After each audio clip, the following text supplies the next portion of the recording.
Good evening students, welcome to my channel. Welcome back to my channel. आज हम अपने lecture को continue करेंगे। आज हम डिस्कस करेंगे प्रॉफिटेबिलिटी रेशियोज़ को।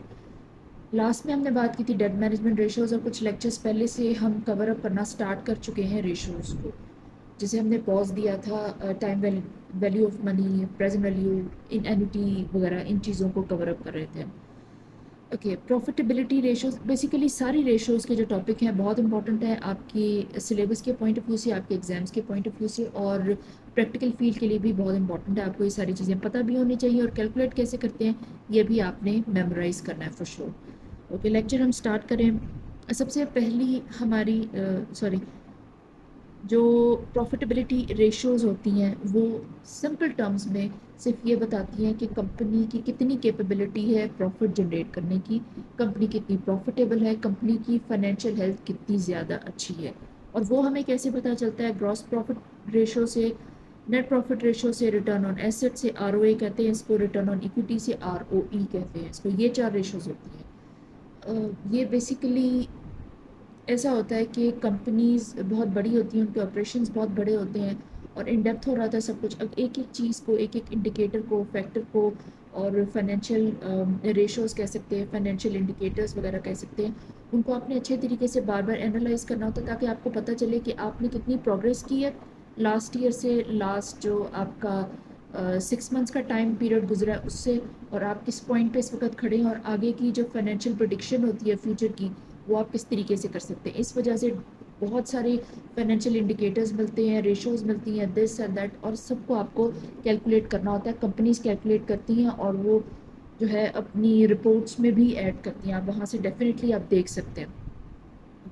सबसे पहला है ग्रॉस प्रॉफिट मार्जिन। कैलकुलेट कैसे करते हैं? रेवेन्यू माइनस कॉक्स, कॉक्स कहते हैं कॉस्ट ऑफ गुड्स सोल्ड, और डिवाइड करेंगे रेवेन्यू से, मल्टीप्लाई 100। ये बेसिकली ग्रॉस प्रॉफिट जो मार्जिन होता है, ग्रॉस प्रॉफिट रेशियो होती है, ये क्या होता है? ये आप परसेंटेज ऑफ रेवेन्यू होती है that exceeds the cost of goods sold. Companies जो होती हैं उनके अपने प्रोडक्शन यूनिट्स भी होते हैं, ठीक है?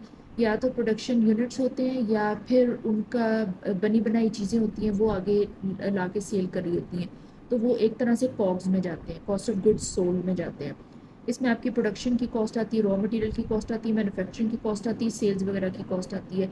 जब तक कि आपकी फैक्ट्री से गुड्स बाहर नहीं निकल जाती, और एंड सेलर तक, जो कस्टमर होता है, जो एंड सेलर होता है, जो बेसिकली अगर रिटेलर के पास भी जा रहा है तो आपका वही जो है वो कस्टमर है, वहाँ तक नहीं पहुँच जाती। वहाँ तक पहुँचने पे जितनी आपकी कंपनी की कॉस्ट आती है, वो सारी की सारी कॉस्ट कॉक्स कहलाती है, कॉस्ट ऑफ गुड्स सोल्ड ये कहलाती है। ओके, तो आपकी जो इनकम होगी ना, आपने जितनी इनकम जनरेट की है, उसमें से हम कॉस्ट ऑफ गुड्स सोल्ड को माइनस करेंगे, तो आपका जीपी निकलता है, ग्रॉस प्रॉफिट रेशियो निकलती है, जो कि हाई होनी चाहिए, बिकॉज उसके बाद हमने दूसरे जो एक्सपेंसेस हैं वो भी माइनस करने होते हैं। अगर ये हाई होगी, इसका मतलब है कि आपने रॉ मटेरियल हर चीज़ को बहुत अच्छे से एफिशिएंटली अपनी कॉस्ट को रिड्यूस किया, सब कुछ एफिशिएंटली रिसोर्सेज को यूज़ किया, इस वजह से आपकी सेल्स भी बूम कर गई हैं, और आपका जो कॉस्ट है वो रिड्यूस कर गई है। इसमें आपने सेल्स की कॉस्ट देखनी होती है, प्रोडक्शन की कॉस्ट देखनी होती है, ये चीज़ें देखनी होती हैं, और आपका जो रेवेन्यू होता है वो आपकी कॉस्ट से ज़्यादा होना चाहिए, तब आपका जो ग्रॉस प्रॉफिट है वो पॉजिटिव आता है। नेक्स्ट पॉइंट होता है नेट प्रॉफिट। नेट प्रॉफिट हम कैसे कैलकुलेट करते हैं? जो हमारा ग्रॉस प्रॉफिट होता है, जैसे हम जीपी कहते हैं आम जुबान में, उसमें से सारे एक्सपेंसेस, ऑपरेटिंग के जितने भी एक्सपेंसेस होते हैं, एडमिनिस्ट्रेटिव एक्सपेंसेस होते हैं, मार्केटिंग के, एडवर्टीजमेंट के, ये सारे एक्सपेंसेस निकालने होते हैं। फिर उसके बाद जो कंपनी का जो इंटरेस्ट होता है डेट के ऊपर, वो उसमें से माइनस करना होता है। जो आपका जो टैक्स लगता है हर साल, वो माइनस करना होता है, फिर हमारा नेट प्रॉफिट आता है। बेसिकली जो नेट प्रॉफिट होता है ना, ये फाइनल फाइनेंशियल हेल्थ बताती है किसी भी कंपनी की।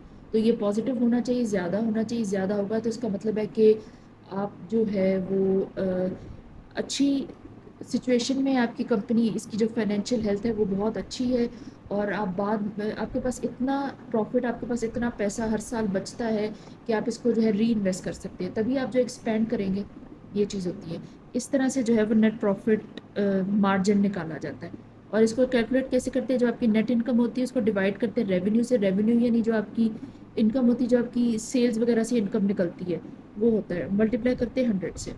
نیکسٹ ہے return on assets. Return on assets کسے کہتے ہیں؟ ریٹرن آن ایسیٹس بیسیکلی یہ ہوتا ہے کہ کمپنی کے جتنے بھی امپلائڈ ایسیٹس ہیں، جتنے بھی آپ کی کمپنی میں ایسیٹ ہیں، وہ آپ اچھے سے ایسیٹس بیسیکلی ہمارے ریسورسز ہوتے ہیں کمپنی کے، اس میں امپلائیز بھی آتے ہیں، دوسرے ایسیٹس بھی آتے ہیں، مشینری، ہر چیز، بلڈنگ وغیرہ ایکسیٹرا، گوڈز وغیرہ، ایوری تھنگ.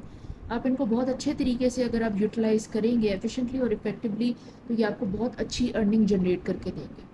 اس کو ہم ROA یعنی ریٹرن آن ایسیٹس کہتے ہیں. یہ چیز ہے. Net income divided by average total assets, یہ اس کا فارمولا ہوتا ہے. ایوریج ٹوٹل ایسیٹس کا مطلب ہوتا ہے سال کا جو اوپننگ بیلنس ہوتا ہے اور جو سال کا کلوزنگ بیلنس ہوتا ہے ڈیوائڈیڈ بائی 2. اس کو ایوریج ٹوٹل ایسیٹس کی طرح کیلکولیٹ کرتے ہیں. یہ چیز ہوتا ہے ریٹرن آن ایسیٹس. آپ کی بیسیکلی جو کمپنی ہوتی ہے وہ ایسیٹ سے ہی ارننگ جنریٹ کرتی ہے، تو آپ کی جو ریسورسز یعنی ایسیٹس کی جو یوٹیلائزیشن ہونی چاہیے بہت افیکٹو اور بہت زیادہ ایفیشینٹ ہونی چاہیے، ادروائز آپ کی کمپنی سروائیو نہیں کرے گی. یہ چیز ہوتی ہے.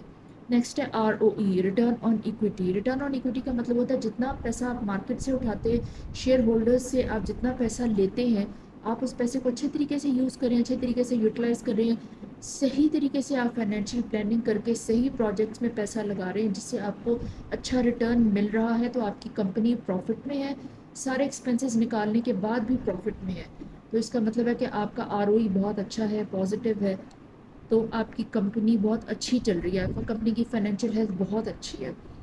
کیلکولیٹ کیسے کرتے ہیں؟ Net income divided by average share holder equity. یہ 4 بیسک ریشوز ہیں، پوائنٹس ہیں، فائنینشیل انڈیکیٹرز ہیں جس سے پتہ چلتا ہے کہ کمپنی کتنی پروفیٹیبلٹی ہے، کمپنی کی جو فائنینشیل ہیلتھ ہے وہ کتنی اچھی ہے.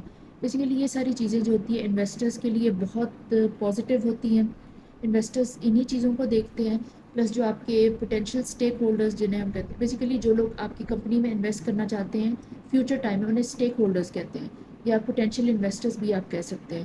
تو وہ یہ ساری چیزیں دیکھیں گے کسی بھی کمپنی کی رپورٹس ریڈ کرتے ہوئے، اس کے بعد ہی وہ اس میں انویسٹ کریں گے. یہ چیز ہوتی ہے. آج کا لیکچر ہم یہیں پہ فنش کر رہے ہیں. کوئی بھی کوشچن ہو، سجیشن ہو، آپ کامنٹ کر کے بتا سکتے ہیں. لیکچرز کو، ویڈیوز کو لائک کریں، چینل کو سبسکرائب کریں اگر آپ فالو اپ کر رہے ہیں اور آپ کو ویڈیوز پسند آ رہی ہیں. Thank you.